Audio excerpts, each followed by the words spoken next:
अहले वतन को ईद उल फ़ितर की बहुत बहुत मुबारक। तो आज हम ईद उल फ़ितर के हवाले से बना रहे हैं मटन कौरमा, जो कि बहुत ज़बरदस्त है, बहुत ही मज़ेदार है। ऑथेंटिक रेसिपी दे रही हूँ, आपने ज़रूर बनानी है। अगर मेरे चैनल पे नए हैं तो प्लीज़ मेरे चैनल को सब्सक्राइब कर लीजिएगा, लाइक कीजिएगा और कीजिएगा शेयर अपने फैमिली फ्रेंड्स के साथ, दोस्तों के साथ और रिश्तेदारों के साथ। तो मैं लेके आई हूँ अपनी बहनों के लिए, बेटियों के लिए बहुत ही मज़ेदार, झट से बनने वाली, क्विकली, स्पीडली, ज़बरदस्त, मज़ेदार, खुशबूदार, हर बाइट देगी जब जायका, तो आपका मेहमान क्या, घर वाले क्या, सबका दिल जीत लेंगे इंशाल्लाह ताला। तो वैसे तो इस पे अदरक और हरा धनिया स्प्रिंकल नहीं करते कौरमा पर, बट ये मुझे पसंद है इसलिए मैंने किया है। अगर आपका दिल करे तो कर सकते हैं, वरना कर लीजिएगा स्किप। तो अगर ये मज़ेदार सी रेसिपी आपको देखना है, सीखना है, तो फिर चलते हैं रेसिपी की तरफ। तो चलें।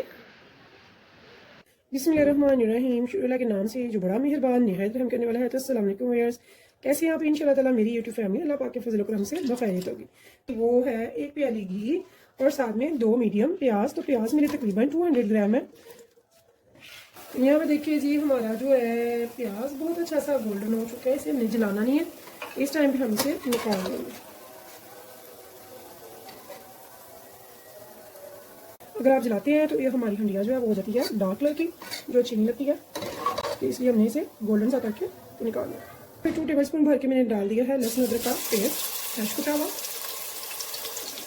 यहाँ मैं तेज़पात और थोड़ी सी काली मिर्च डालूंगी साबुत, साथ साथ करते जाएंगे। यहाँ पे मैंने एक ले लिया है नेशनल कौरमा पैकेट का। बहुत ही आसान तरीके से मैं बता रही हूँ अपनी बेटियों को, इंशाल्लाह ताला अपनी तमाम बहनें और बेटियाँ हो जाएंगी खुश जब इतनी आसानी से आप घर बैठे बनाएंगे कौरमा, जो कि बहुत लजीज होगा इंशाल्लाह ताला। इसको हम सिर्फ चंद सेकंड के लिए बुनाई करेंगे ताकि अदरक और लहसुन का जो कच्चापन है वो दूर हो जाए, और इन मसालों का भी। तो मेरे पास जो गोश्त है वो है 1.5 kg। तो मैंने मटन लिया है। बिस्मिल्लाहिर्रहमानिर्रहीम, इसमें हम मटन को डालेंगे। और बोटी मैंने इसकी बहुत छोटी नहीं कराई, ना बहुत बड़ी करवाई है, मीडियम में करवाई है। और गोश्त मैंने हड्डी वाला लिया है, गान का।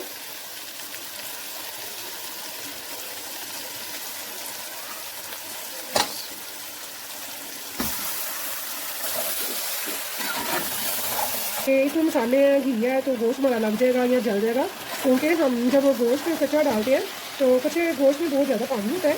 और जब आप हाई फ्लेम पे या मीडियम पे इसे बुनाई करते हैं घी में, ऑयल में, तो ये खुद ब खुद अपना पानी छोड़ देता है, जिसकी वजह से ये लगता नहीं है, बल्कि बहुत ही अच्छे से बुनाई इसकी होती है।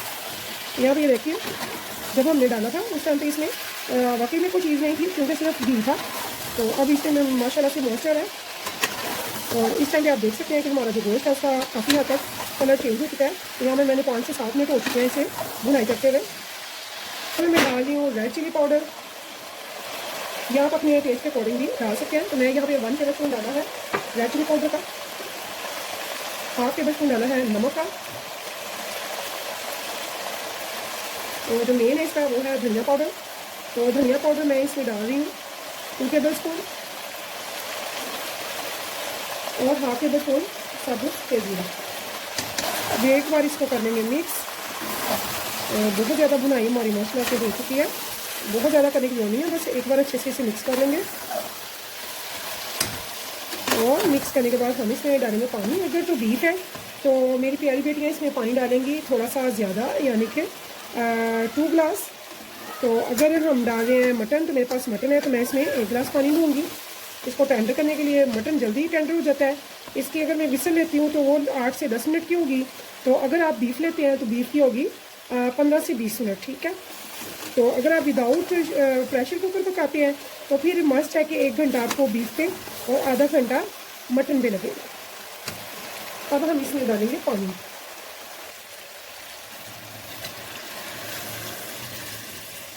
स्टीम आने तक, यानी कि उबाल आने तक हाई फ्लेम रखेंगे ताकि इसको उबाल आ जाए। जब उबाल आ जाएगा फिर हम इसको लगाएंगे विसल, और विसल लगाकर हम इसको छोड़ेंगे पूरे 10 से 12 मिनट। मैंने अभी हाई फ्लेम रखी हुई है। 2 से 3 मिनट इसमें स्टीम बनेगी, और उसके बाद फिर हम इसको इसका टाइम हमें चाहिए 8 से 10 मिनट, यानी कि 3 मिनट इसमें स्टीम बनती है तो 8 से 10 मिनट वैसे, यानी कि टोटली हो गए 12 मिनट। तो मिलते हैं ठीक 12 मिनट के बाद। तक हम ये बनाते हैं इसकी ग्रेवी के लिए। तो जो प्याज हमने इसका फ्राई करके रखा था इसे हम डालेंगे ग्राइंडर के जार में, बहुत ही अच्छी सी बनेगी ग्रेवी। तो इसमें 1 प्याली के बराबर हम डालेंगे दही। अच्छा, बहुत सी प्यारी सी बेटियां हैं जो नई नई किचन में आई हैं, जिन्होंने कभी प्रेशर का इतना नहीं तजर्बा हुआ उनसे। तो क्या है कि जब भी आपने प्रेशर खोलना है उससे पहले आपने फ्लेम को बिल्कुल लो करना बेटा, और उसके बाद आपने वेट करना है कि इसकी जो वॉइस है बिल्कुल ख़त्म हो जाए सीटी की। जब बिल्कुल ख़त्म हो जाए फिर आपने विसल को उठाना है, उससे पहले नहीं उठाना। यह आपने बहुत ध्यान में रखना है। इससे क्या होता है कि बहुत सारे हादसे होने से बच जाते हैं, प्रेशर हमारे फट जाते हैं। तो आपने इसकी बहुत ज़्यादा करना है, ठीक है क्या। तो उसके बाद हमने अब क्या करना है, यहाँ से काफ़ी वॉइस कम हो चुकी है, तो देखिए यानी कि अभी काफ़ी इसमें स्टीम है। तो अभी हम इसका वेट करेंगे, उसके बाद हम इसको उठा लेंगे। इसकी जो स्टीम है वो बिल्कुल ख़त्म हो चुकी है, रिलीफ हो चुकी है। अब हमने यहाँ पे भी देखा कि इसकी भी यहाँ से भी ख़त्म हो चुकी है, ठीक है। अब हम आराम से उठाएंगे, कोई इशू नहीं है, ये देखिए, ठीक है। तो हमने इसको लीड को उठा लिया। तो इंशाल्लाह ताला मेरी तमाम बहनें बेटियां जब बहुत एहतियात से करेंगी प्रेशर को यूज़, तो इंशाल्लाह ताला कोई हादसा नहीं पेश आने वाला। तो यहाँ पे हमने देखा अभी इसमें थोड़ा सा पानी है। अब हम चेक करेंगे अपना गोश्त, तो इंशाल्लाह ताला वो टेंडर हो गया होगा, ठीक है। तो यहाँ पे अब हम एक पी लेंगे और इसे चेक करेंगे कि ये टेंडर हो चुकी है कि नहीं। तो माशाल्लाह से ये बहुत ही अच्छे से टेंडर हो चुकी है 95% तक, ठीक है। अब मैंने इसकी फ्लेम कर दिया थोड़ी सी हाई, और इस टाइम पे मीडियम फ्लेम पे मैं ये पेस्ट जो हमने दही और फ्राई प्याज का बनाया था वो इसमें डाल देंगे। हम इसको अच्छे से मिक्स कर लेंगे।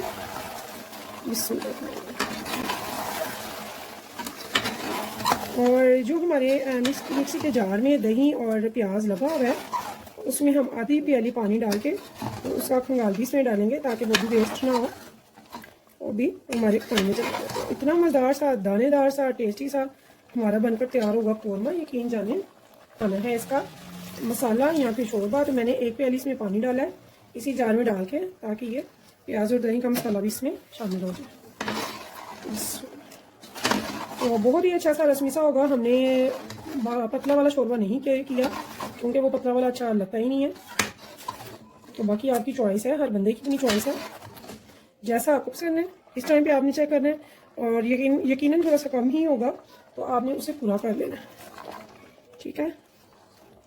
और हमने थोड़ी सी देर के लिए इसे रखना है, यानी कि 4-5 मिनट के लिए। उससे ये होगा कि एक उबाल आने के बाद कि हम लो टू मीडियम पे रखेंगे और ये जो घी है ऊपर आ जाएगा और जो कच्चा पानी है वो भी सेट हो जाएगा इसमें।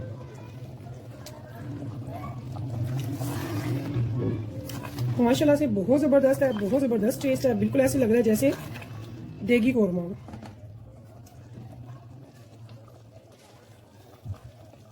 तो यहाँ पे मैंने हाफ टी स्पून मज़ीद नमक डाला, मुझे थोड़ा सा कम लगा। आप अपने टेस्ट के अकॉर्डिंग ही डालिएगा जितना कि आप पसंद करते हैं। हम डालेंगे केवड़ा, तो केवड़ा इसमें लाजमी जाएगा। आपने कभी भी गौर किया होगा कि जब भी कौरमा आपके सामने आता है तो उसके साथ बहुत ही मज़ेदार सी खुशबुएँ आती हैं। तो अल्हम्दुलिल्लाह खुशबू तो बहुत ज़बरदस्त आ रही है, लेकिन इसमें केवड़ा भी लाजमी जाएगा। तो मैं इसी की कैप में केवड़ा ले रही हूँ, जस्ट 1 कैप, सिर्फ 4-5 मिनट के लिए। तो व्यूअर्स, अगर आपको मेरी रेसिपी पसंद है तो प्लीज़ मेरे चैनल को सब्सक्राइब कीजिएगा, शेयर कीजिएगा अपने फैमिली फ्रेंड्स के साथ, रिश्तेदारों के साथ और दोस्तों के साथ। और